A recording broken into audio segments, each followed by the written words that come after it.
I believe the saying is good things are worth waiting for, and this past week, boy, was that ever true. You have found the Outlap F1 podcast. This will be season 7, episode number 22. It's our 2025 British Grand Prix review show. We'll talk about why we went from review to review in a minute, and where we all were in the world and what was going on. But you've got Andy, and I'm along with Cody tonight. So you tell me how you're doing, and then I will try to explain some of what I've been up to this past week, because boy, has it been a week. My weekend was fantastic and very relaxing compared to yours. Good old 4th of July, barbecuing, a little bit of fireworks, hanging out around the house, being happy that I had a 3-day weekend and I was not on emergent work duty anymore. So Yay! Great for me. Well, I had a plan for that type of weekend, and that plan got blowed up. So I have put out some social media about it, but I haven't been too much about it because we can talk about it, but my sister didn't really want it to be well out there, but I will put it out there now. We have a new crew member here at the Outlap F1 Studios. Welcome, baby Evelyn Hope Cosmel, my sister's first child. Bit of a miracle baby. Viva IVF forever. After like 2 years of trying, we finally got one over the line all the way. She is a little button of just absolute joy. But Wednesday and going into Thursday was just an emotional ringer because there were some medical issues, and then they decided, so the medical issues cleared up, and then they decided, well, since you're here, we might as well just go ahead and deliver the baby. And all of the little plans that you might have had as a family to try to, who's going to be where and how's this going to work? Nope, that all got completely blown up. So we were unable to do a preview. I was literally not physically able to be near a microphone. So I apologize that we couldn't do a British Grand Prix preview. It would have probably been a pretty good one. There's all sorts of really saucy stories, but we'll get into some of that in a little bit. But we have healthy, happy baby, healthy, happy mama, which is the best part. And like I said, a new crew member who we can both co-opt into trying to turn loyalty to different F1 teams. She will be a fan, I have no doubt of that. Make sure she's a Red Bull baby. I've got a whole lot of papaya that's going to be her way. We're going to start this subliminal, like, oh, here's an orange jumper, and here's a orange hat, and all this other stuff. She won't understand it. We're gonna do it slowly, build into it. But anyway.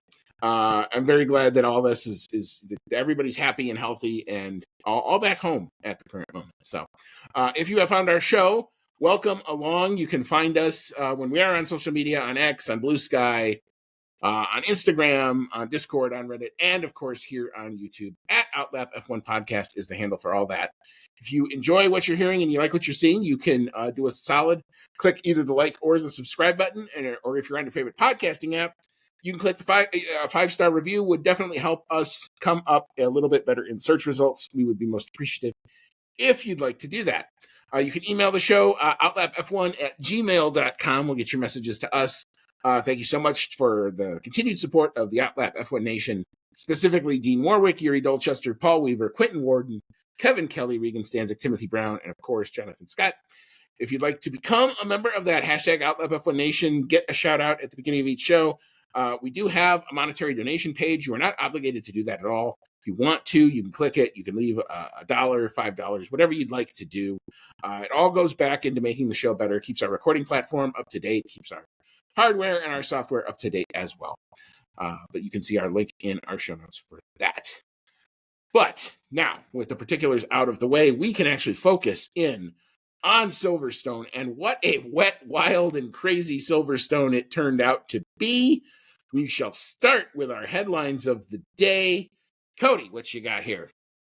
Mine is really easy. Nico Hulkenberg. Feel good story of the weekend. Finally gets that first podium. An astounding number of races it took to get there. They showed the statistic on TV between how long it took him to get a podium and how long it took Sainz to get a podium, which I think is second most, is not even close. But he finally does it, and in the Sauber as well, which is just as surprising.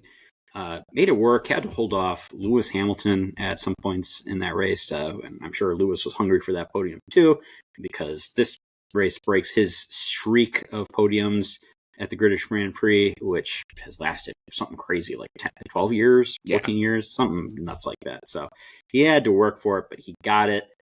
It was a feel-good moment for everybody. Very happy to see him get to that. And he can finally get rid of that unwanted record of most races without a podium. Yeah, for sure. The Hulk with some good tires at the right time and then making positions stick. That was, I thought, the best part of it. Like, there was a certain part where I'm like, oh, well, he's in 4th and 5th. Oh, that's nice. Well, wait till, the rest of the field comes and just eats him alive. And it never happened. It just never happened. So well done to Sauber. Well done for that team. What that has done to the Constructors' Championship is just kind of insane. Apparently, had you put a bet on Hulkenberg to podium with $2, you could have won 50 grand because it was plus 50,000. The odds going into that race.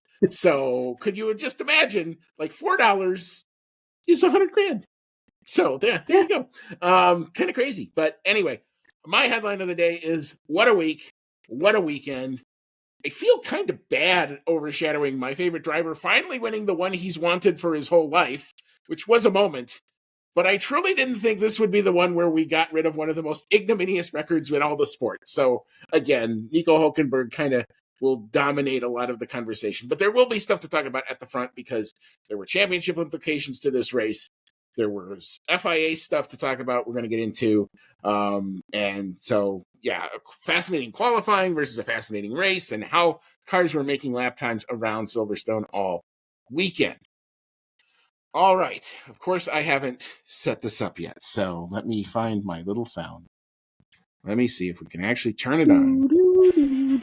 Oh, there it goes. All right. So the test works. So that's good. We know it works. Let me put that on. So we will start, as we are always apt to do, with our qualifying recap all the way back to Saturday. And that saw, there we go, going out in P20. This guy did not have a good weekend all the way around.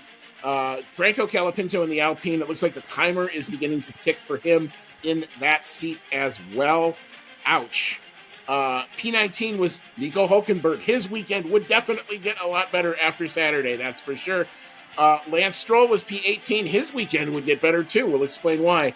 P17 was Gabriel Bortoleto, and P16 was Liam Lawson.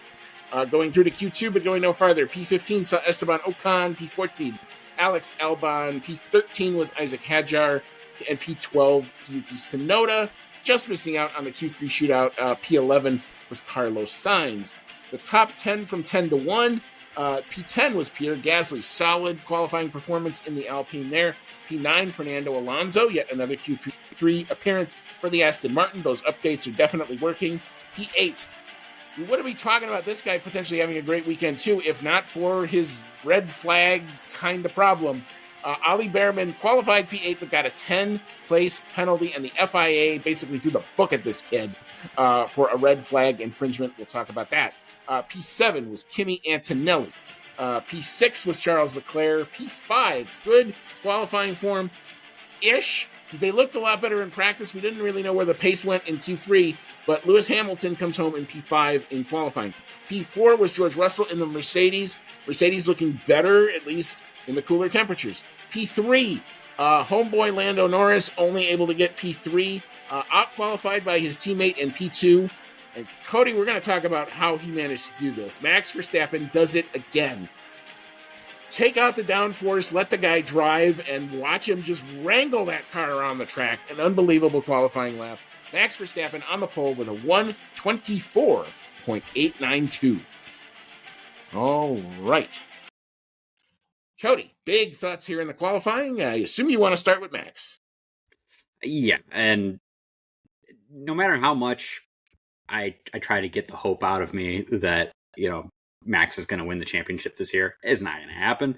But it is still amazing to see what he can do when he is doing his best, because during practice for this race, he was complaining about the car so much that it wouldn't turn, it would stop, it was understeering here, it was oversteering there.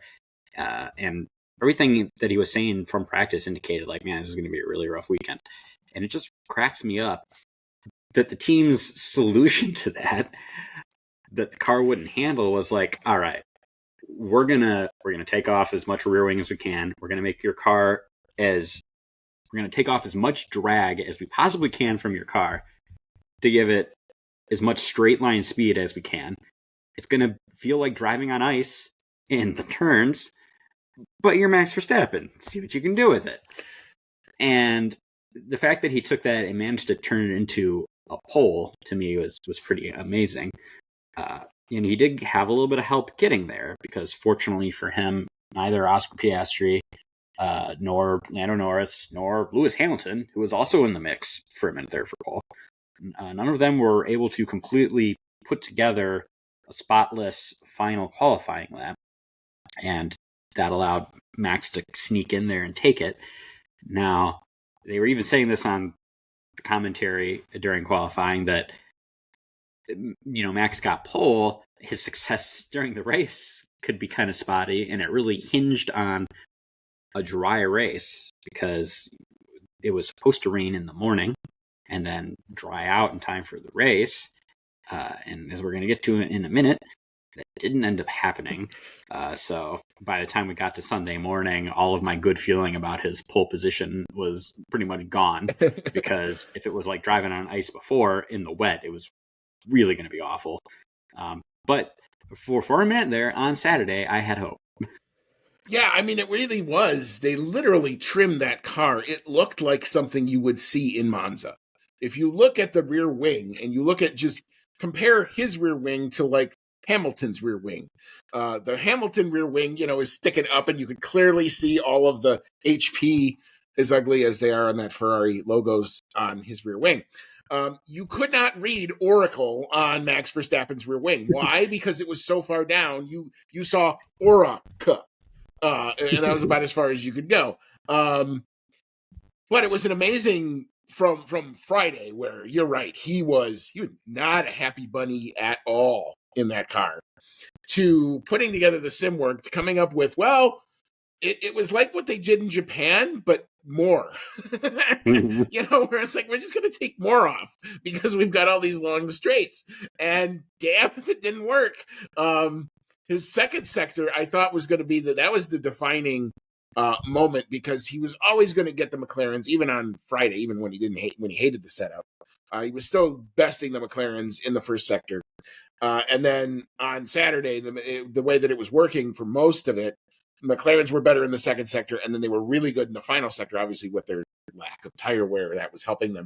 But Max just, especially in that final Q3 lap, it was like purple sector. In sector 2, it was like 8 consecutive candles of purple, purple, purple, purple. And I'm like, and he was and then the other thing he did that was really smart, he was the last one out.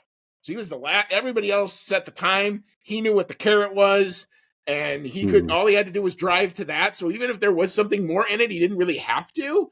But it was still like purple across the board. And I'm like, nope, he's got it. nice lap there, Oscar, but this is Max's. He got through that second sector and it showed purple and that he was down by like a quarter second. I was like, hell yeah. Yeah.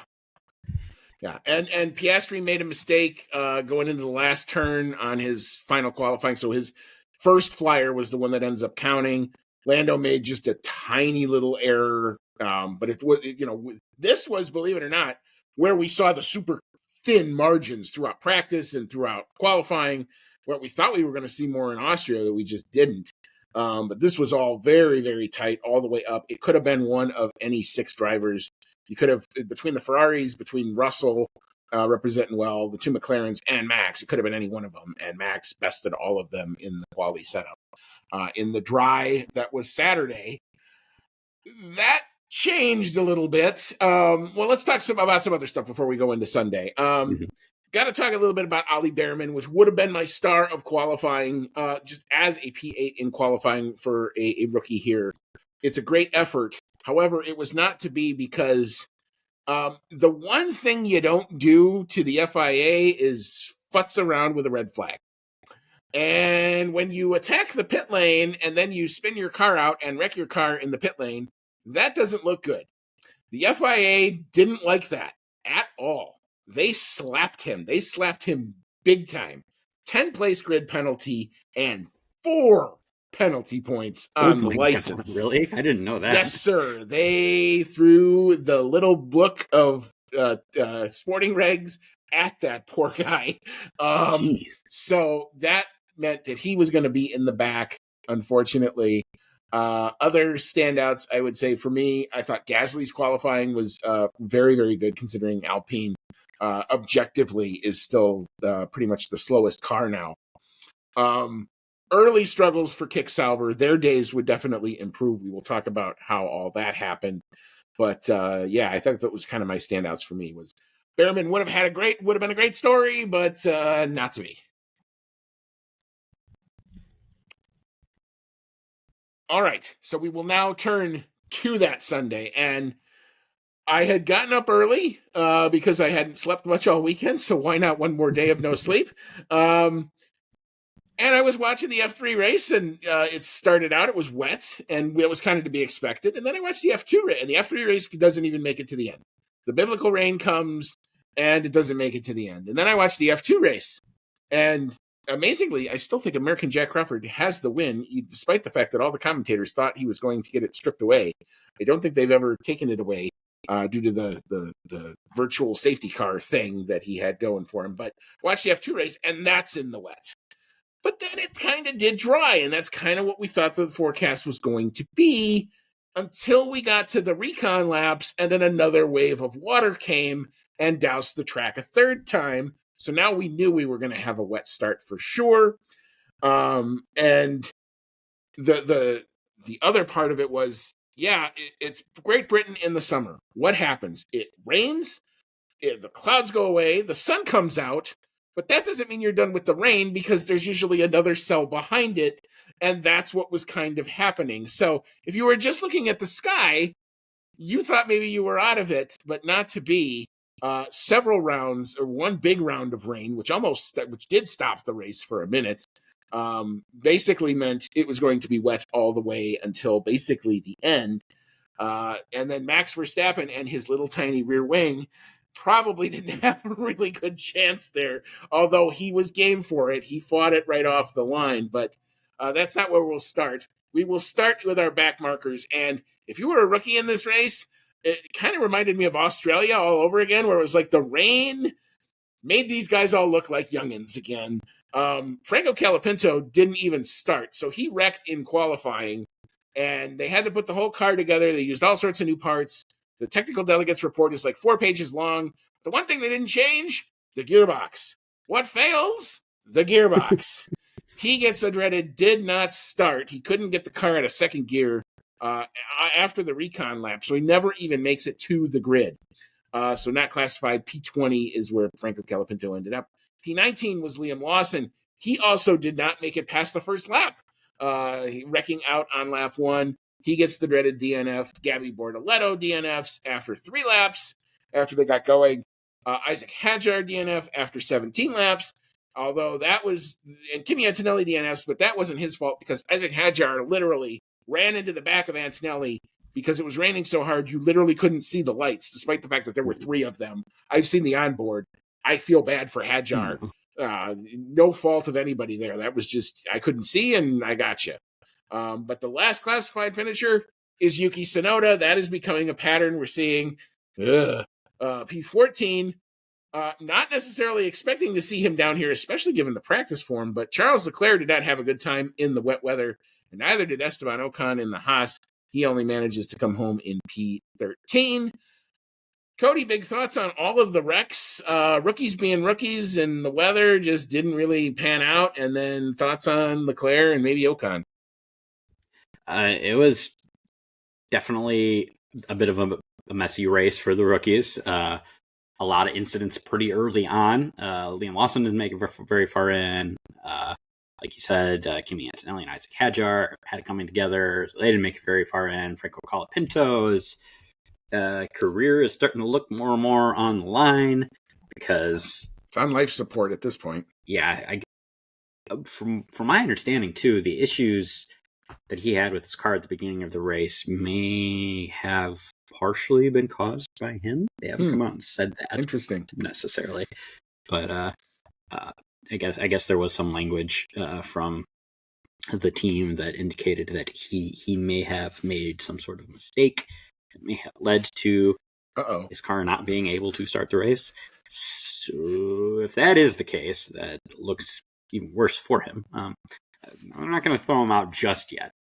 But considering Valtteri Bottas might be waiting in the wings now, who knows what's going to happen. We're going to get to it later that his teammate Pierre Gasly is showing that you can score points with this car if you really keep it on the black stuff long enough. You might just be able to score points. Someone else whose career is looking more and more on the line, Yuki Tsunoda, definitely continuing to show that second Red Bull seat is where careers go to die. So I'm feeling for him. Obviously that car is not easy to drive, but we said this with Perez and literally every other driver that's been in that seat before him. It looks bad when your teammate is on pole and having a spin, which we'll get to later, and still managing to have a decent recovery drive, and you are the last of the classified finishers, the only car a lap down, not looking good. The team keeps trying to sing some sort of praises for him and say, his qualifying was actually pretty good, even though he didn't make it into Q3.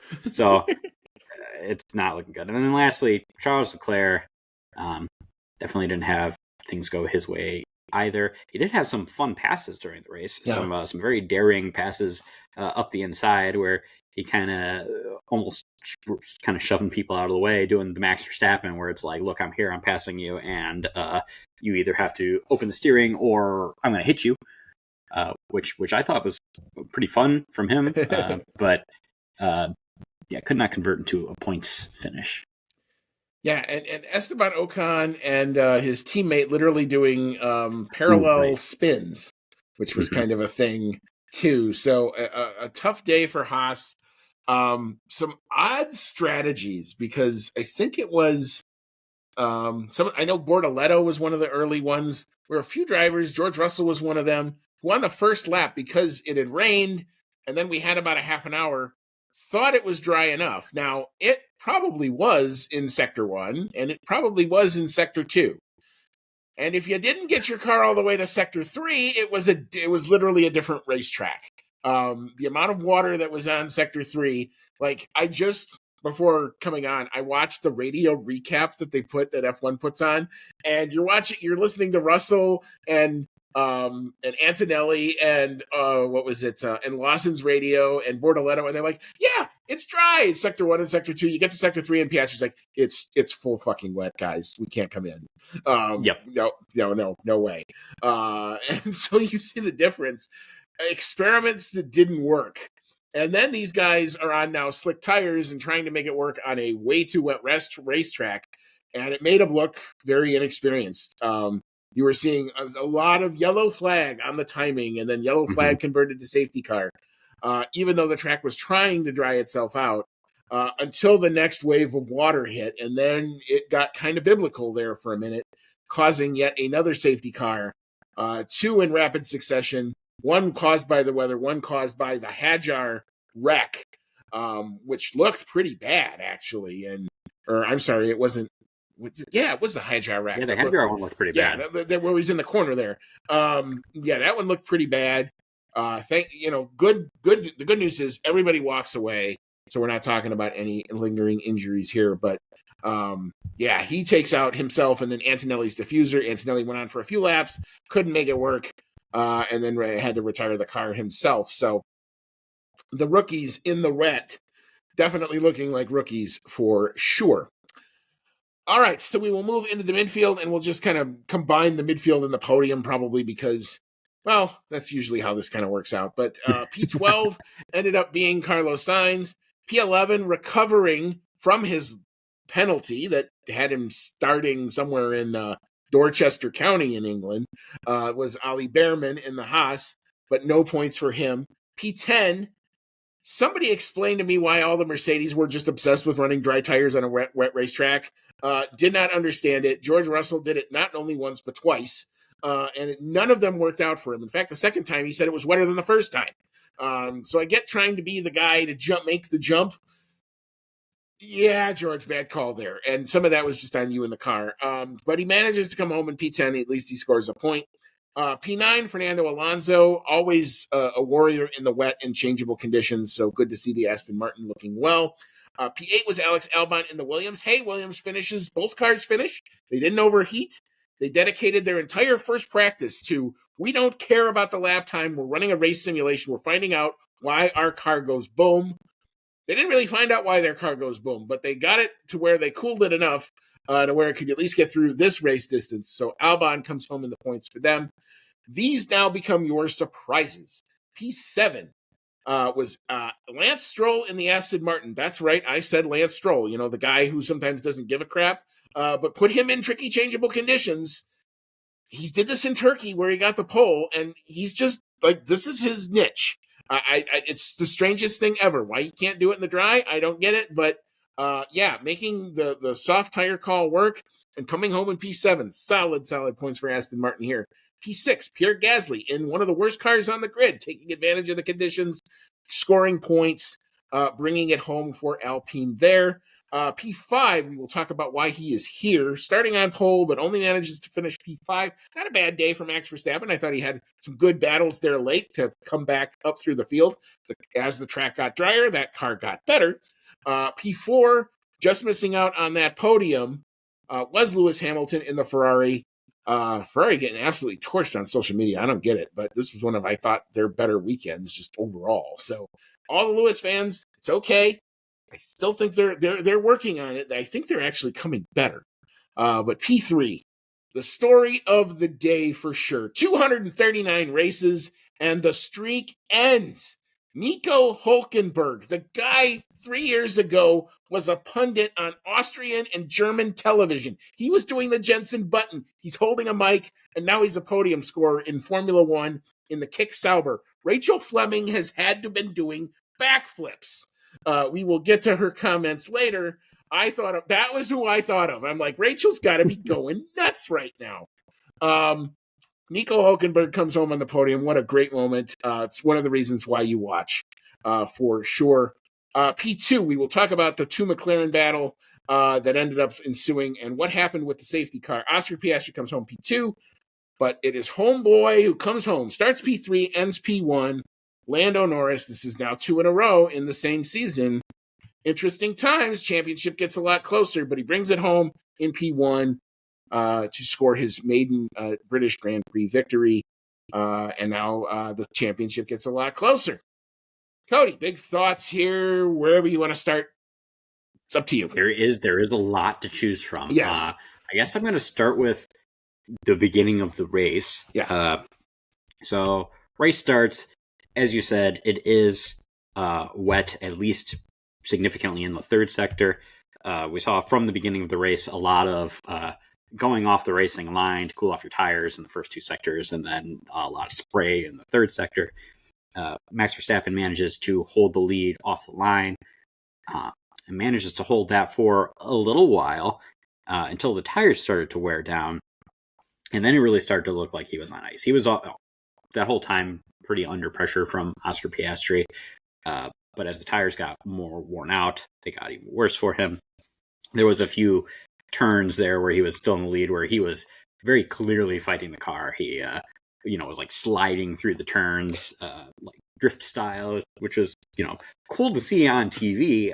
Not fun for him fighting the car. Right. Yeah, for sure. And then eventually the track did dry out enough that the FIA said, "Okay, we're gonna turn on DRS now."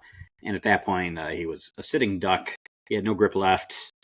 He did go off the track at one point as well. I think that was a little later on when he was fighting Lando Norris. But Oscar Piastri gets by him with a nice pass in DRS.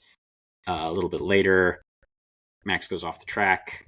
Lando Norris gets by him as well. So it's turned into a McLaren 1-2. And the McLarens pretty much made it their race, kind of drove off into the distance anytime that they could. we did get a few safety car interventions, especially when the race got biblical, as you said. It was really, really coming down, too dangerous. They decided not to go with the full red flag because I think they knew it was going to pass relatively quickly. But it did make the whole track wet at that point again. Anyone who was on slicks was going to need to go back to wet weather tires. And I believe it was during that safety car period, rather when that safety car period was ending, when we had something a little strange happen. I think it's the second one. The first one for the rain was okay. Then you had the Hadjar Antonelli coming together, and then that was the next lap. Then there was the safety car because Oscar because during that safety car, that was when Max and Lando pitted. Lando had a slow stop, right? And Max got back by him, right? Yeah. All right. So it was the following safety car then, where we had something strange happen, where Oscar Piastri was leading and had been leading pretty strongly. It looked like he was going to be on for the win. Now it's pretty normal to see drivers hit the brakes during safety car to try to warm up the brakes, get some energy through the brakes, and therefore maybe a little heat into the tires, testing your grip levels and all that. And it's, I guess, relatively normal for that to even happen as the safety car is ending, because you want to open up a little bit of a gap from you to the safety car so that you can really control that restart and choose where you want to go. Oscar Piastri stomps on the brakes a little too hard for the FIA. At the time, I thought it was a little ridiculous. Once we got past the race and people were able to actually look at the data and see exactly how hard he stepped on the brakes, my feelings started to change a little bit. But anyway, he hits the brakes quite hard. Max Verstappen wasn't ready for it, and he actually briefly passes Piastri on the safety car. And what comes down from that is a 10-second penalty from the FIA for, I guess, what exactly do they call it? Unsafe racing conditions for safety cars? It's basically driving erratic, even though he's going in a straight line, which is kind of Now, he did really stomp on the brakes. Oh, no, he totally did. The data shows 60-something PSI, which is a lot. Yeah, there was comparison to what George Russell did to, ironically, Max Verstappen a few races ago. And I guess based on the data, I think they were saying like Oscar hit the brakes like twice as hard. Right. So I guess my feeling on it is, was a penalty warranted? Yeah, I guess I would agree that there was a penalty warranted. I would say that 10 seconds was quite extreme, because if I remember correctly, when Max had his little tantrum and maybe purposely or not ran into George Russell a few races ago, I believe that came to be a 10-second penalty. Yeah. I feel like the equal punishment in those situations, I feel like it wasn't like an equal transgression. Yeah. I feel like this wasn't quite that extreme. I think that maybe a 5-second penalty would have been appropriate. And it seems to be a lot of commentary is saying that they'd agree with that sentiment. But either way, it seems like the FIA was very heavy-handed with penalties this weekend, and they decided that a 10-second penalty was warranted for Piastri, and he was quite pissed off about it during and after the race, which was interesting to see because he is normally so calm and cool and collected. And after the race, his interview pretty much said it all. He's like, I don't want to talk about it because I'm going to get myself into trouble.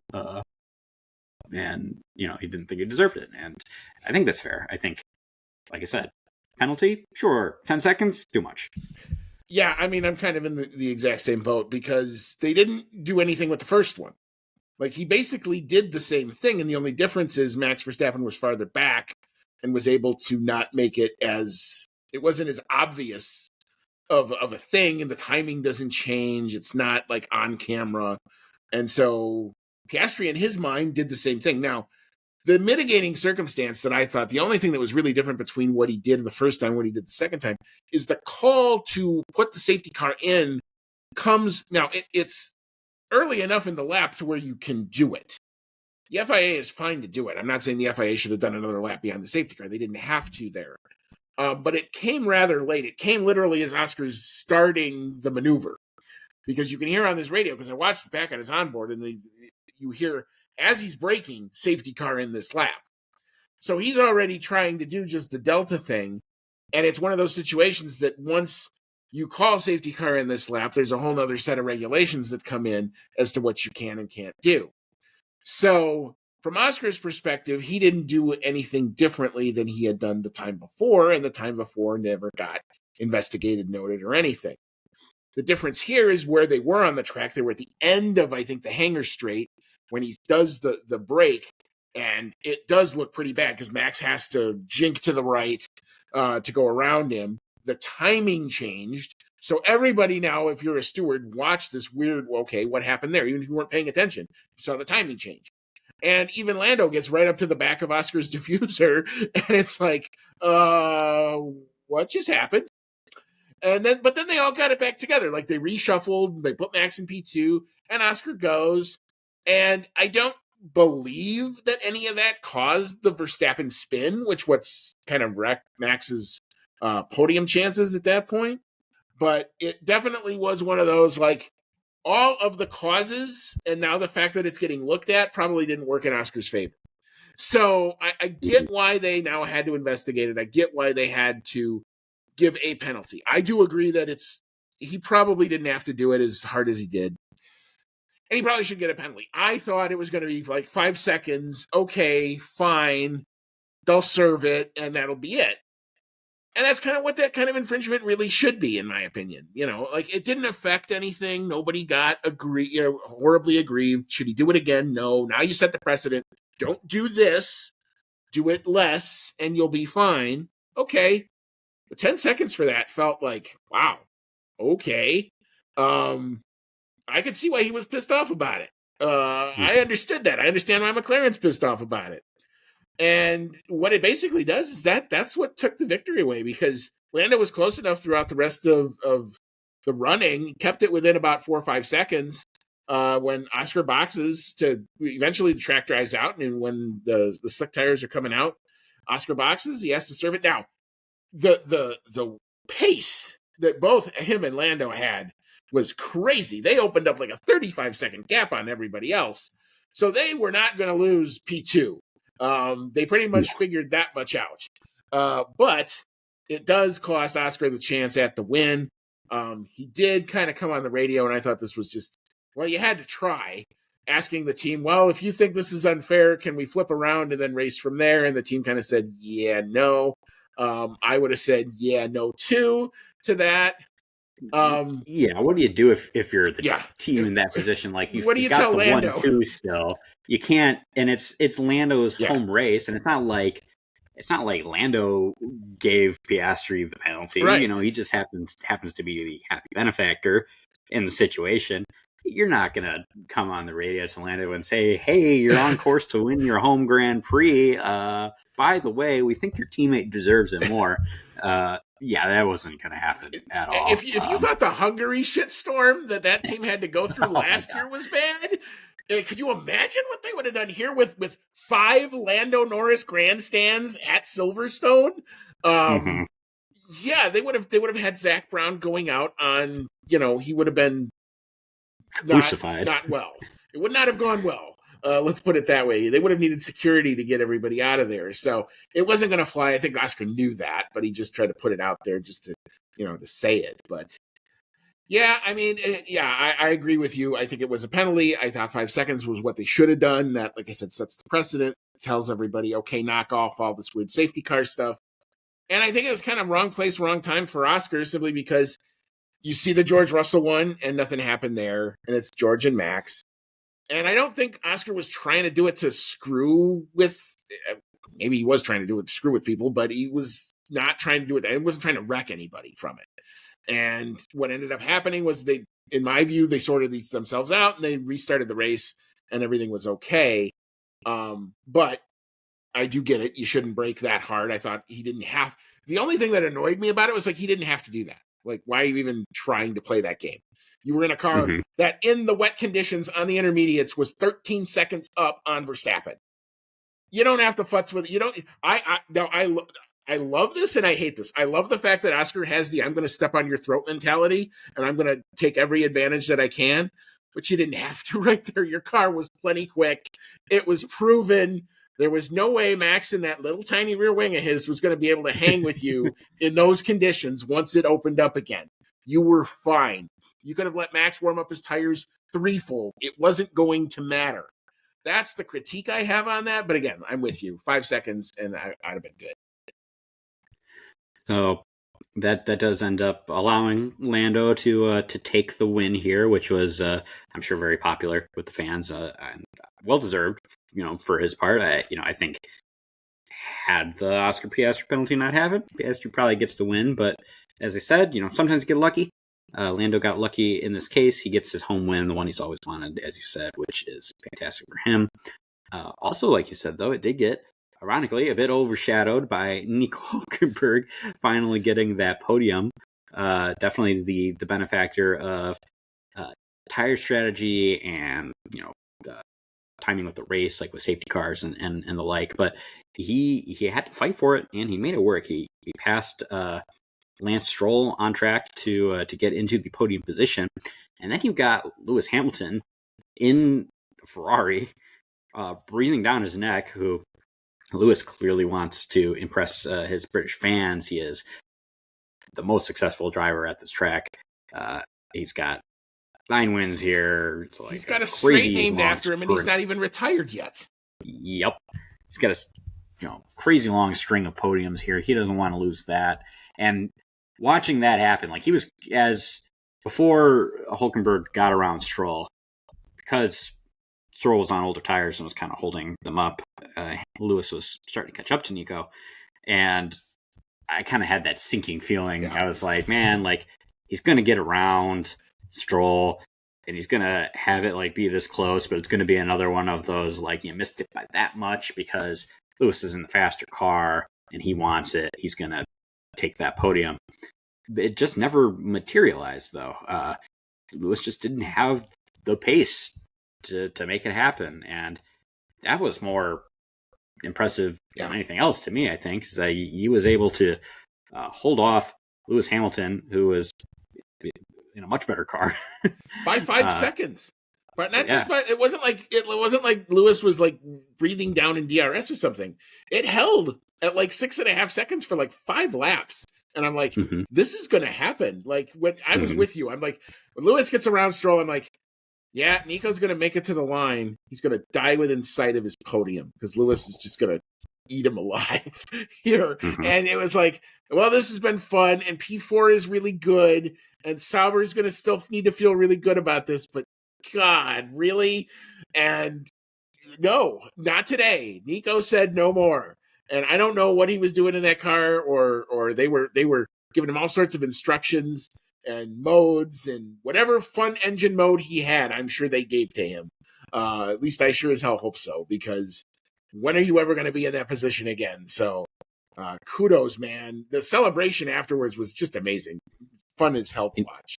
Oh yeah, that was fantastic. I had a moment there where, despite the fact that he had fallen pretty far behind because of a 10-second penalty, Oscar Piastri was actually catching up to Norris and was driving on angry Oscar mode. I had a moment there being like, man, wouldn't it be just the funniest shit if Piastri catches up to Norris, he's pissed, they have a coming together, and it hands Hulkenberg not only the podium but the win? Like, I saw that alternate future. I was like, oh man, that would be so funny. But obviously it didn't get quite that crazy. We just have to live with the Hulkenberg podium. But yeah, definitely well deserved. I wouldn't say it was like a fluke or anything. It was deserved.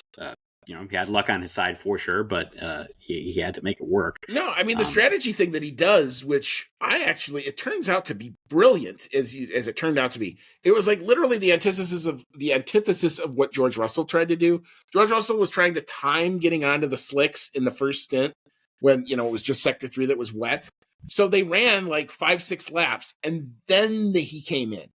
So, and they're like, well, you're going to be faster here. We're going to overcut everybody who's already gone to the slicks, and you're going to be faster than those guys. And then when everybody has to try to do the crossover, you're going to be one of the quicker cars on track. And he made it work. And then all of a sudden, he's on the right tire at the right time and ends up to P5. So then when the rain comes, he can come in and change back. And he was all good. And he gained all of that track position on everybody who was trying to chase the strategy. He was the one that got it right. It was literally like the conveyor belt of 5 laps to be on the dry tires right before that second wave of rain hit. And that's what got him up there. And even then, I was like, okay, he's P5. And I'm like, that's interesting. And Stroll's ahead of him. And I'm like, Stroll should be quicker. But they put Lance Stroll on a set of soft tires at the end. And I was like, with a lot of laps to go, I'm like, that's ambitious. I've seen this act before. That was last year with Lando. That didn't work. And sure enough, the soft tires worked for a while, and then he kind of faded. Like, we thought it was going to be a Stroll podium for a while there, too. And then Hulkenberg gets by him, and then Lewis gets by Hulkenberg, or Lewis gets by, Stroll. And then Verstappen gets by Stroll. And then Gasly gets by Stroll, and you're watching Stroll just go down. Like a rock. It's kind of where it was. It's like, well, what could have been had they put on a medium tire.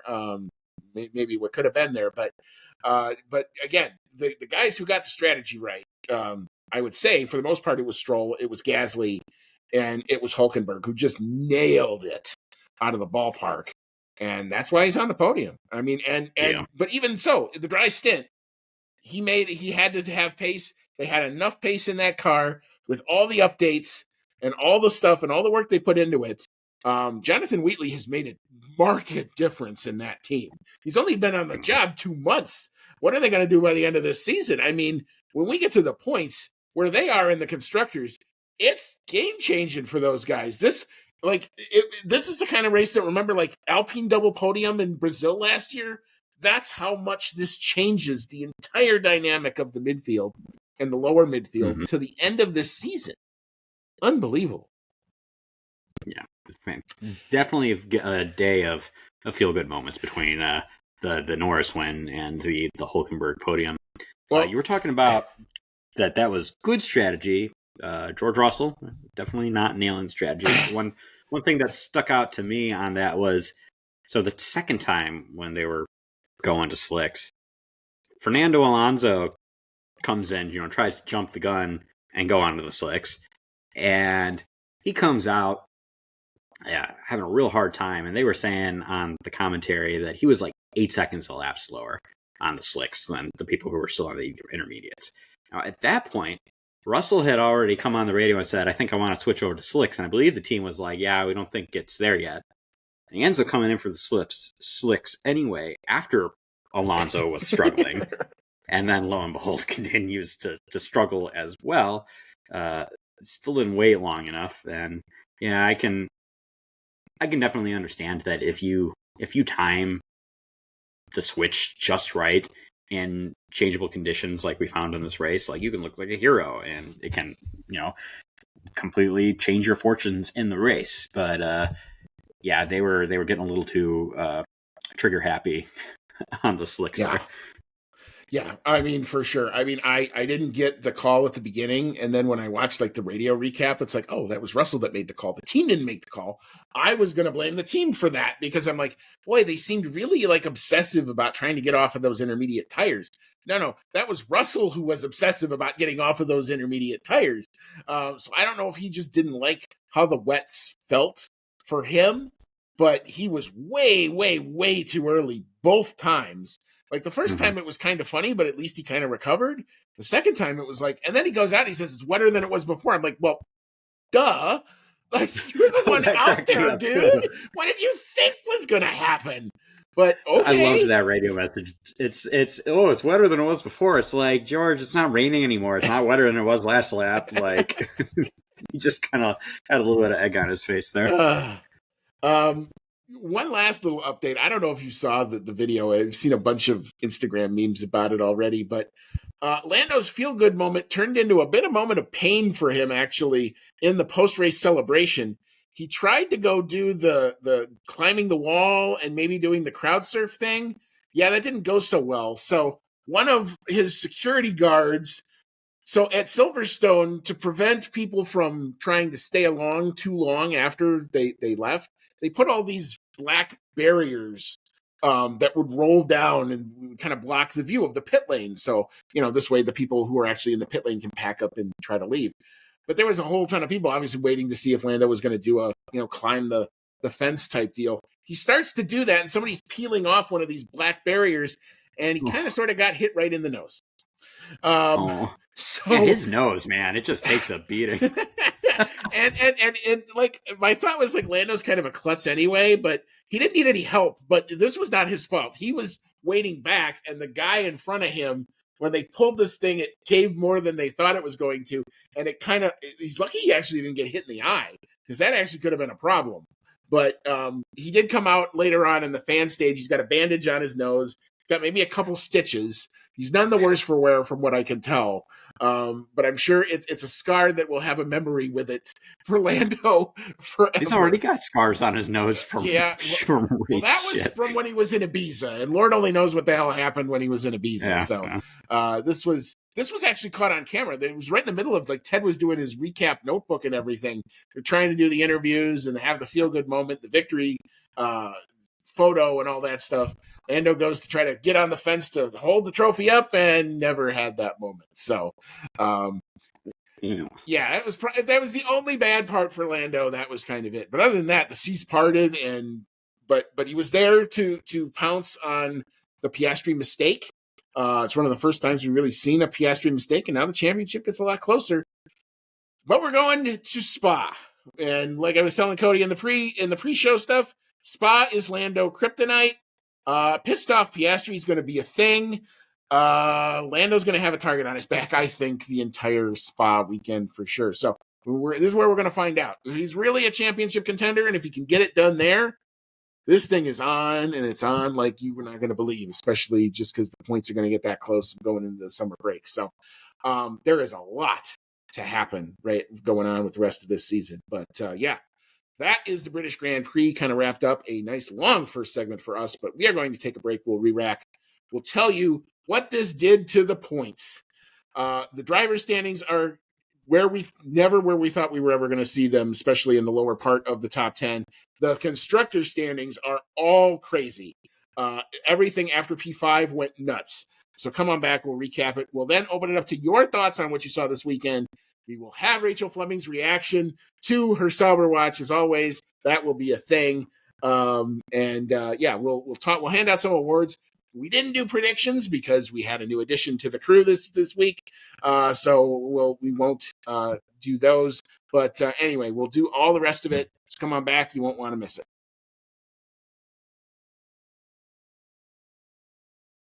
All right, welcome back on in. This is season 7, episode number 22 of the Outlap F1 podcast. It's our 2025 British Grand Prix review show. We've got Andy and I'm along with Cody tonight, and we just wrapped up talking about a wet and wild British Grand Prix that definitely was one of the more entertaining races, I thought, of the season for sure. And now we're going to talk about what all that did. The Nico Hülkenberg podium and what it does to the driver and the constructors' standings. It has thrown them all up into chaos, especially in the lower part of the midfield here. So, Cody, if you do the drivers, I will take the teams. All right. Still in first place is Oscar Piastri in McLaren at 234 points. However, since Lando Norris got the win here, he has closed the gap up even more. So Lando in second place in the other McLaren, 226 points. So only 8 points behind at this point. It's definitely a championship fight, and I am here for it. Max Verstappen continues his slide back. As I said, I was very excited after qualifying, but once I saw the rain Sunday morning, I knew it was going to be a bit of a pipe dream for him to get the win here. Max still holding on to third, though, with 165 points, and he actually opened up the gap to George Russell a little bit because I think George only scored 1 point this weekend. So George Russell in fourth place with Mercedes at 147 points. Charles Leclerc also having a rough weekend this time out. No points for him, but he is still in fifth place for Ferrari at 119 points. The gap closed up a little bit between him and Lewis, though. Lewis in 6th place. It doesn't matter what car he's driving. He seems to always work some magic in Silverstone, and for him, that's got to be the perfect place to do it. So he gets a decent haul of points here. 6th place in the other Ferrari at 103 points. Kimi Antonelli had a rough weekend of his own. Doesn't make it to the end. Holding on to 7th place in the other Mercedes at 63 points. Alexander Albon managed to get back on the horse here and getting some points for the Williams in 8th place at 46 points. And then this is where it gets a little wild, because with his podium, Nico Hulkenberg actually moves up to 9th place in the driver standings. We were talking before about how crazy it was that he worked his way up to 10th. Well, now he's in 9th in Sauber at 37 points. So actually only 9 points behind Albon at this point, which is just pretty wild. And then Esteban Ocon in 10th place in a Haas at 23 points. We've talked about Haas working some magic at times this year, and it really shows because they do have a driver who is in the top half of points. Yeah, so on your constructors, if you think the driver standings got a little weird, look at some of these constructor standings. McLaren, however, are way out in front. That is no surprise given their results the last 2 weekends. Back-to-back 1-2s for them. They are up to 460 points, well clear of 2nd place Ferrari, who check in up to 222 points. P3, that T2 and P3 has flipped around a few times on us, but now it is P3 Mercedes with only the 1 solitary point on the weekend. They only get up to 210 points. P4 is Red Bull. They check in with 172 points. P5, Williams, adding to their total this weekend. They're up to 59 points. Hot on their heels, or maybe hot on their heels. I don't know where this is going to go, but Kick Sauber has moved up 3 places in 1 weekend, from P9 to P6. Nico Hulkenberg has 37 points. Gabby Bortoletto has 4. That means they have 41 as a team well into P6. They have opened up a gap on Racing Bulls to P7. They check in with 36. They are tied on points, but lead on countback from Aston Martin, who also have 36 points. P9 is Haas. Despite all the magic and the smoke and the mirrors and the getting of points, maybe reality is setting in. Haas, and it just doesn't appear to they're kind of losing the development race, I bet, a little bit here, but they are still clawing and scratching away, but they are on 29 points. P10, on the strength of Pierre Gasly's mega effort. Doesn't get them out of P10, though, but it does make them a lot more respectable. Alpine check in now with 19 points on the season. So I think we're going to have, if Alpine can score 1 more point, we're going to have all 10 teams with at least 20 points. So that is some good distribution, if nothing else. All right, so you have heard our takes on the British Grand Prix weekend, the weird Oscar Piastri penalty, the Max Verstappen spin, and, of course, the Nico Hulkenberg podium. It is now time to get your reaction to what you saw this weekend, the fan email segment. We've got our usual contributors here, but we will start. He did get it in first. Dave Doherty gets pole position here, but then we will get to Rachel Fleming, and we promise with the Sauber Watch reaction here. But Cody, what does Dave have to say? All right. Thank you, Dave, for your email. And Dave says, hi, team. Well, that was some race and very wild. Congratulations, Lando, for winning at home. Well-deserved. How crazy to think Gasly was on top form in quali and finished in P7. Your thoughts on him? And Hulkenberg was very exciting to watch, and Aston Martin have been something at this race with Stroll, who took a gamble, which was pretty interesting. Weather forecast was incredible. Yeah, the weather was, obviously we talked about how the weather was really what did Max in. It was quite a bit different than what was forecasted. And I think it's probably just that time of year. It seems like maybe Great Britain is one of those places where the weather can change on a dime certain times of year. I definitely experienced that on my travels to New Zealand this past winter, where the weather forecast didn't matter because it was going to be different in an hour anyway, and it would rain, and then it would be gone, or it'd be sunny, and then it would come back again. Sometimes it's just nutty like that. However, that did not work out well for Max, whose car setup hinged on a dry race. it made for a very exciting race, though. We love those where it keeps changing. Start off wet, just going to dry, got really wet again, started going back to dry. I love those kind of races where it really brings strategy into the fold as much as possible. Gasly making things work in that Alpine, which is nutty. Like their cars looked so bad, and we've talked several times about how that team has no idea what they're doing, especially at the top. It seems to be a revolving door of, administrators in the team and, top positions in the team coming and going. Had so many different team principals and, the CEO leaving, and it's rough or no, I should say. And it's crazy there. And the fact that, Gasly can come out of that and still say, okay, you know what, I'm just going to come in here this weekend and try to put it together as best I can and get a good result for the team is great. That he can still do that. So definitely great effort on his part, showing continuously since leaving Red Bull that he deserves to be in Formula One, despite how people might have thought differently during his first stint in Red Bull, or his only stint in Red Bull, I should say. But yeah, at the end of it all, I completely agree. Big congratulations to Lando for his home win, and Hulkenberg was definitely the highlight of the race for me. Yeah, I mean, the weather forecast was incredibly not accurate, as it kind of turned out. I don't think anybody had. I mean, the consensus that I had read across the board was it was going to rain in the morning. F3 and F2 were going to be affected, but we were expecting a green track, but a dry track. And then that all kind of got blowed up, and then we obviously had what we had. It made it for a lot more of an interesting watch, that was for sure.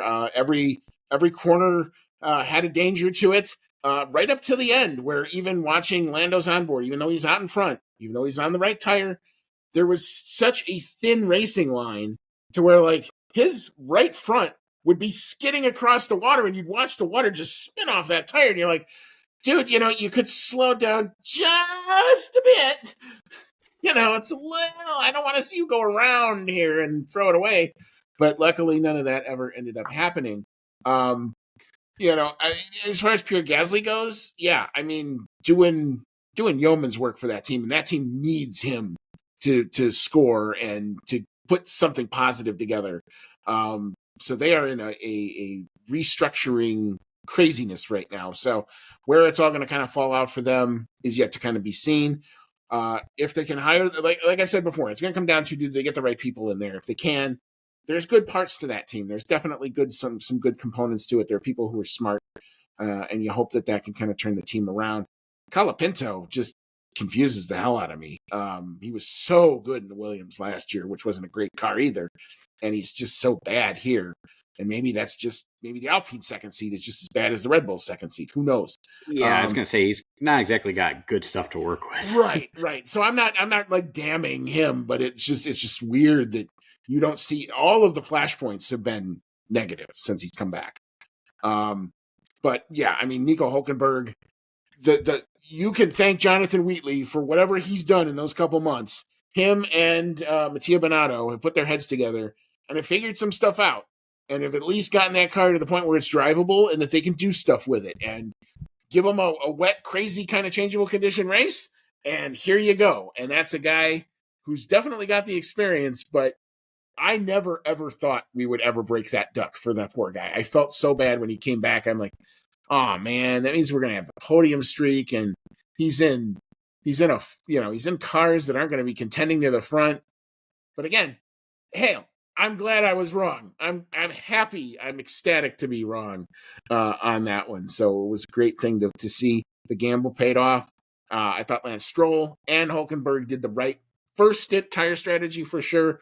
My only quibble with Stroll was I wish they would have put him on mediums, because then maybe he'd be the guy on the podium. But that was, fate saw Nico Hulkenberg break the duck, and that was fun to see. Mm-hmm. And since our next one comes in from Rachel Fleming, I think we're going to hear even a little bit more about Nico Hulkenberg. Thank you, Rachel, for your email. And she says, well, where to start on that one? Only one place for me, Sauber Watch. Nico, third place, outstanding. drove brilliantly all race and soaked up the pressure. In a day for cool heads, he kept his head. First podium for Sauber since 2012. Remember, this team only got 1 points finish last season. 1. Okay, Bortoletto went off, which was sad, but still, this is a moment to remember. And who would have thought we would have Aston Martin and Sauber fighting each other for a podium? Yeah, that's definitely a wild race, just looking at that. British victor for the British Grand Prix. I'm not convinced Lando was the faster McLaren driver, but Oscar lost the victory himself. You can't do that under the safety car. 2 in a row for Lando now. Is the tide turning in the title fight? Alonso watched more anger, yeah, and saw his teammate get all the right calls at the start of the race. No wonder he was peeved. And a disaster class for Mercedes. Why the hards? No one else went for hards. That's a great point. Yeah, that was another point. We didn't really talk about that yet, but they decided they were going to put them on hard tires, which was a little bit of a weird call on a drying track. Well, they obviously never thought that second wave was going to hit the track. That is the only way that makes any sense, because you were clearly then trying to go long in a first stint to try to overcut everybody else when they come in and have to change. That's the only way that makes any sense to me, because then George is looking pretty good. If it dries out and if they can get to lap 20-something on them. That never happened. They've all got weather radar, and you had them coming on the other teams and saying, like, we're expecting heavy rain in 10 laps. It's like, were you looking at something different? Yeah, I don't know. The weather services are weird. I mean, they all have the radar, but a lot of it is showers that sometimes pop up. But again, it's the intelligence or the lack thereof on the pit wall, even for Mercedes, because they were doing it for both drivers. Like, they put Antonelli was going to be on a set of hard tires too. I'm like, this is a strange call, very strange call. Because if it was dry, let's just say if it was dry, how many of those guys would have started on the hard tire? I doubt any of them. Probably would have been mediums to hard to maybe hard again if it's a 2-stop. So yeah, didn't get that strategy at all. Rachel, you were the first person I thought of as soon as I saw the Hulkenberg thing was going to happen. I'm like, she's got to be doing absolute backflips over there in merry old England. And like I said, that was just, it's one of those moments. I don't know if Sauber are going to score another point all season. I don't think they care.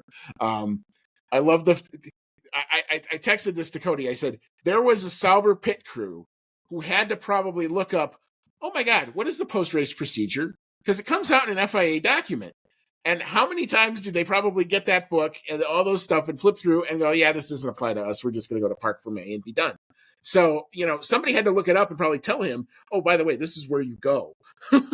and it was kind of funny. First you go here, and then you go here, and then you get weighed over here. He didn't do it right because he didn't bring his helmet into the cool-down room, and Lando brought it to him and said, no, when you come in here, this is where you put your helmet. So there was I did notice that he came in, he just like slapped it up there, and it's like no, this is what you do with this when you come into this room that you've never ever been in before. Yeah, I was gonna say it's almost kind of endearing that he's like, I didn't know, I've never been here before. Right, exactly. So we talked about Lando kind of being the benefactor. I do agree. Given a race on pace, there definitely would have been McLaren on McLaren something. And I do think it was one of those situations, again, where the team kind of gets to go, well, you've got the penalty. We're kind of going to come in and serve it. We're pissed off about it. But in the end, we don't have to watch our drivers clash and maybe take each other out. So, from a team perspective, I don't think they were worried about it. I do think pissed off Piastri is going to be a thing next race. I do think everybody else should look out. He may just blitz the field by like 20 seconds next time out in Spa. Yeah, I definitely think that Piastri was the faster driver this time out. He got better qualifying. He definitely, at least in the first part of the race, looked like he had it pretty under control. Yep. The gap kept closing up because of safety cars, but he looked like he was heading for the win. If not for the second thing of rain, he probably walks away with it. Mm-hmm. It's probably not even close. I would say I wouldn't say that the tide is turning. I would say that they've both really been in it, and that, Lando just hasn't tallied up as many wins, and he had his mistake in Canada that makes him, not quite look as good. But it's the 10 points. I would say That's the difference right now. That's 10 points that he threw away. If not for that, Yep. he's leading the championship today. Yeah, exactly. So it's, I wouldn't say it's turned. I mean, Lando did win pretty much completely on merit last race. Like he definitely had the measure of Piastri in Austria, and he does always seem to race very well there. I would say that this one had a bit more of a luck factor, and that's okay. Championships are sometimes won on luck. But yeah, I would say, if Lando comes back and he wins again in Spa, then I'll be like, all right, like he's on a mission, and he really looks like he's gonna, take it to Piastri all the way to the end. But still, for me so far, I'd say Piastri has looked the stronger driver and looked so in Silverstone. Yeah, I actually can't disagree with that. I did not think Lando was on for the win until I saw the 10-second penalty thing come up. And I'm like, well, that, assuming that they don't do anything else stupid, should give Lando this win. All he has to do now is just keep it on the black stuff, which, even Piastri had a moment.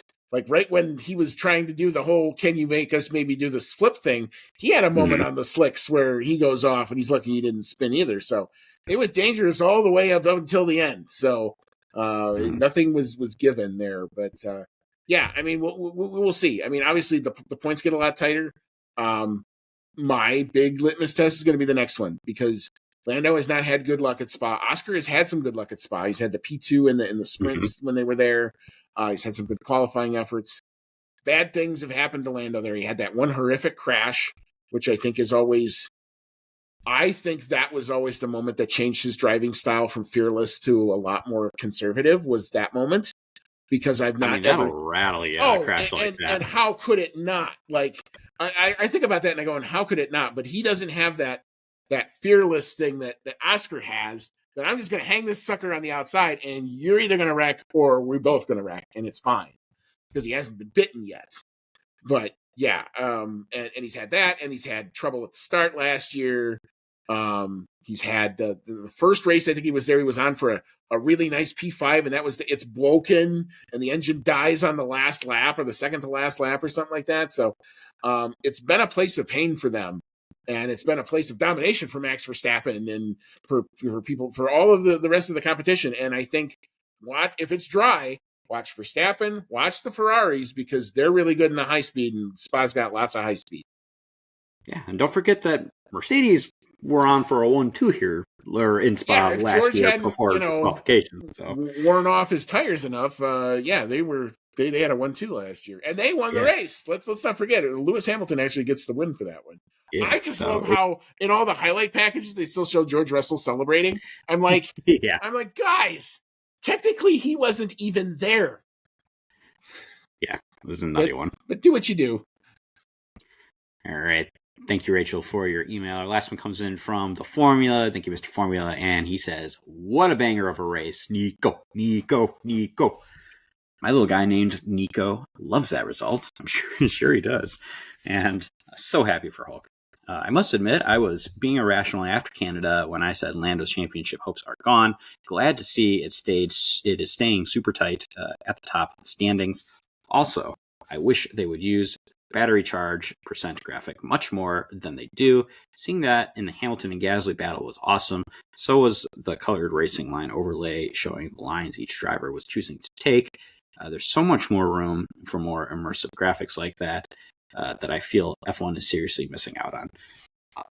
F1 has really, over the last, I don't know, maybe like 5 years, since Liberty took it over, graphics game. Oh yeah.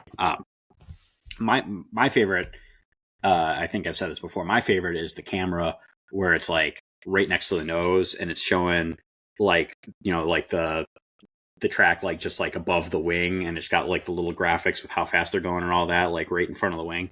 I really love that camera shot. I think that one's awesome. It's a really good graphic. They got battery percentage graphics. Like you said, they got the racing lines.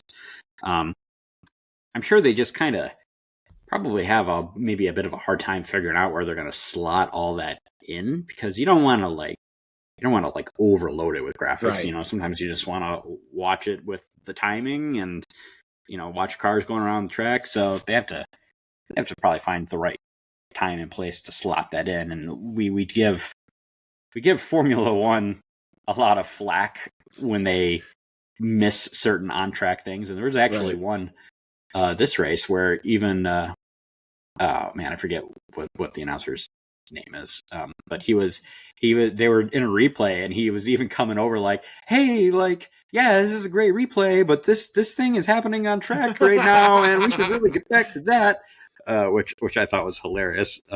So they're having trouble even just figuring out what shots they want to do and when they want to do replays. So I'm sure it's hard to figure out when they want to throw these graphics in. Yeah. But it is cool when they do it, and the better they get at it, the more that they will show them. The battery one will probably play an even more important part next year with the way that those power units are going to be closer to like a 50-50 split. So probably see the battery charge graphic coming in a lot more next year. Nando's championship hopes definitely not gone. Very happy to see that he has bounced back very well after Canada. That could have taken all the confidence out of him, but he has come back and won 2 in a row, which is the best way to build your confidence back up. We got a 3-week break now to Spa, so a little bit of time for everyone to recollect themselves and regroup. So hopefully he's still carrying that high into the next race. Hopefully Oscar's had a little time to calm down and realize that he still finished in second place and he's still leading the championship. So, and God, please let it be enough time for Red Bull to figure something out better than just taking off the rear wing. Yeah. Can we try something other than just make the car a straight line monster, but you have to turn it? It reminds me of the conversation I have with a lot of people when they say, well, what's the difference between IndyCar and Formula One? And I say, in a straight line, they are comparable, but then you have to, turn it. And the Formula One car is just going to blow the Indy car away in the corner speed. It's not going to be close. And that's why Formula One cars go faster. To your point, Mr. Formula, about the graphics, I think you brought up actually a really good point. They have to walk such a fine line between the old hats that don't want any of it to ever change, and I want my same camera angles that I used to watch in the 70s, and people who are into the new stuff like yourself. And I think they've done a really good job of trying to walk that line and phase stuff in and make it so that, and they've tried a whole bunch of stuff. Do you remember back when they first took over, do you remember they had the placards that would show the turns, like on the turns? Like, I remember watching a race at Cody where they had the pink numbers for turn 1, turn 2, turn 3, all the way around. Then they had the little graphic in the corner that tells you what turn it is. And then I saw a new one this weekend where they were telling you the turn number and the name of the corner, which actually helped me out a bit because I know turn numbers. I don't necessarily remember what corner is which one when it's named. So I was glad to see that. I'm like, that's a good innovation. Do more of that, please. Thank you. Do that in Spa because I can never remember where Radion starts and where the Camel Straight stops. But, that's what I struggle with when I'm trying to watch. But I can tell you it's turn 1 or turn 2, turn 3, turn 4, or sector 1, sector 2, sector 3. So, yeah, I mean, there's a lot of stuff that they have to do, but they are working through that, and it's I love new innovation. I thought the thing reminds me of, like, Tron, and it's great where you can actually illustrate the different racing lines, and that was a perfect time to kind of debut it. So that was actually pretty cool, and I'm with that, too. Yeah, I mean, I was trying to bring everybody off the Lando ledge after Canada where it's like it's not over yet. I'm glad that I'm kind of been proven right. We're seeing some of the highs of what this kid can do. And you got to be there to pounce on a mistake, and he was, and you shouldn't apologize for it, and he's not going to. So, like I said, the test is the next time out because that's been his kryptonite. And again, super happy for Nico too. I do have one more point on the graphics thing. So I don't know if you ever tune into the the official Formula One YouTube channel. They do some really cool stuff on there, and one that they did this weekend that I thought was really cool is they actually did a ghost car perspective where they did the onboard of Oscar Piastri's lap and had the ghost car of Max Verstappen in front of him to show the difference in where their cars were getting pace. And it was a really good illustration because it definitely showed that on the straights, Max had the advantage and would pull out that gap. And then when it got into the low speed stuff, that Piastri would close that gap right back up. So it did a really good job of illustrating where the two different cars with very different setup philosophies for this race were getting their pace from. So if you're looking for like, some more, graphic type stuff like that, where it's not going to necessarily show up in the race, I would definitely check out their channel because they do some pretty fun stuff on there, and they do really cool, like, highlight reels, not just for, the current races, but something they've been doing a lot this year is every race weekend when they're going there, they pick a popular or famous race from the track from the past, and they do like an extended highlight reel of that race, which I've thought is really fun to kind of good way to get you psyched up for the race. So I would definitely check that out. And they also do on their streaming channel, the F1 streaming channel, they'll do that. They'll like that same race that they'll do the extended highlights on, they'll put that full race on. So if you actually have the time to sit for an hour and a half or something to rewatch the whole thing, you can rewatch the 2008 British Grand Prix where Lewis dominated in the wet and everybody else had so many offs. Like there was not a safety car in sight back then because they didn't know what the meaning of the word at that point. But everyone else is going off and I'm like, really? Where's the double yellow flag? Oh, they didn't do double yellow flags. And this is only like 10, 12 years ago. So it's kind of scary how far we've come in such a small amount of time. 10, 12 years ago, man, that is 17 years ago now. Yeah, well, yeah, I can count. Well, hey, you know what? I'm getting old. What can I tell you? Going by quicker than you think. Yeah, I know. Well, what have I been saying, man? Life comes at you fast. But anyway, thank you so much to our email contributors. We appreciate all of the comments, and we loved reacting to your comments as always. Continue to send them. We'll turn now to our awards. We shall start with the rubbish. What annoyed us this weekend? Something had to. Cody, what you got here? We did talk about this one at length, the Piastri penalty. Now, it wasn't that I had a problem with the penalty. I thought you had a perfectly good argument that the penalty was warranted. What I thought was rubbish was the fact that it was 10 seconds. We've seen the 10-second penalty given out for much more egregious offenses. I did not think that this was quite so bad. I don't think it ruined anybody's race. So, I think 10 seconds and the, 2 penalty points he got for this? Yep. I think that was pretty harsh. Yep, I'm with you there, but my rubbish goes out to, boy, did the rain ever make the rookies look like rookies. Wow. The second some of those guys got onto the slick tires, all of a sudden you see on the timing, yellow flag. Like, which one is it now? I'm like, well, there was one point I'm like, which one is it now? You just got going. That was the Hadjar Antonelli one, and I understood that one when I saw it. I'm like, okay, that's not anybody's fault, but boy, that rain made the guys with experience look great. Guys without experience looked like rookies, and we haven't been able to say that. Only rookie that finished the race was Oliver Behrman, and he had his own really rough time this weekend outside of the race. So, yep, it was rough weekend to be a rookie. Yep, for sure. All right, so we'll move into analysis paralysis. I'll go first with this one. The first time George Russell took the slicks too early, it's kind of funny. But, then when he goes, it's raining again. Brilliant. I thought that was actually kind of pretty funny from the cockpit of the car. The second time was even worse. And I'm like, what are you doing? Why are you hankering so bad to get off of those intermediate tires? You had a good car. You had the cool temps. Why were you not taking advantage of it? Some Mercedes strategy, and maybe it's George Russell than the team. But that whole thing seemed really strange, and it didn't work. And you took a brilliant qualifying from P4. You turned it into P10 because of it with 2 spins. Wow.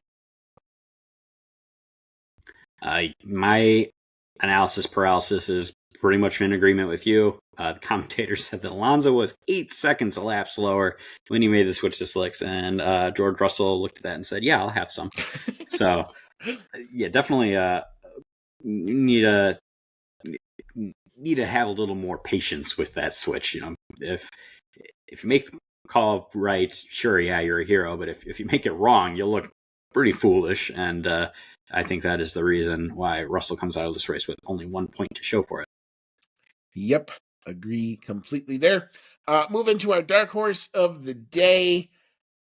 You could double up on this one if you wanted to, and I think you did here. You can go first on this one. What you got?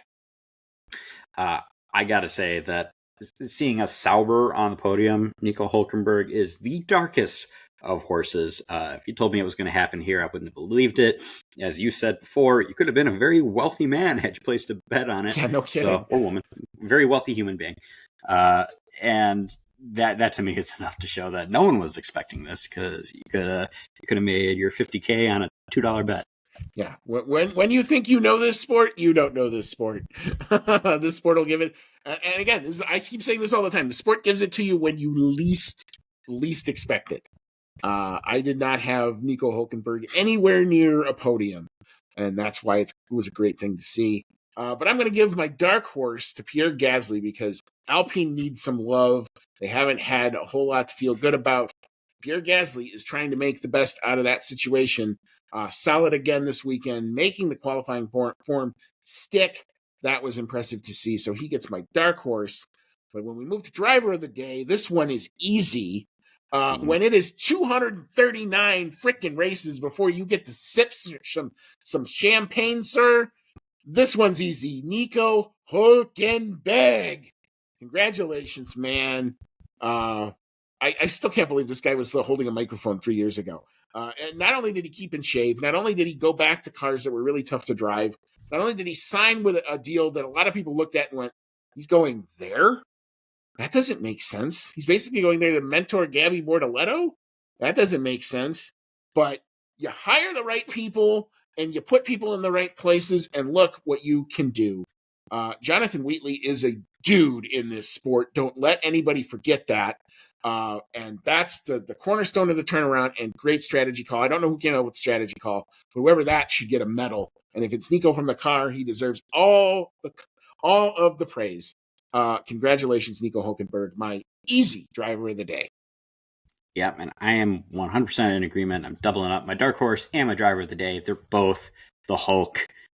It was well deserved. I'm very happy that this didn't just happen out of pure luck. That it was down to good strategy and fighting for it, and getting passes done and holding off Lewis. Like, it was one that he had to earn. He looked very, very happy during the celebrations. His post-race interview cracked me up a little bit, because they were asking him how he felt, and he's like, "Well, of course I'm really happy." He's like, right now I feel a little empty, because like it was a hard race. It was changeable conditions, and like it took a lot out of me. He's like, honestly, I kind of can't wait to just go home.